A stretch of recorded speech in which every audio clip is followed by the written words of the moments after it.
na tayo ng bundok.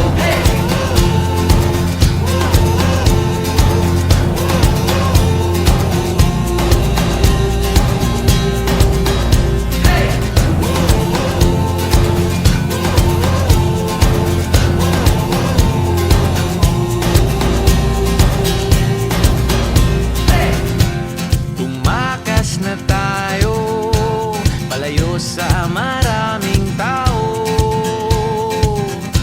tumiwalay at magtago sa maingay at malabong mundo. Bumubulong ang hanging habagat at hampas ng alon, dumudulog at niyayakag na tayo ng karagatan.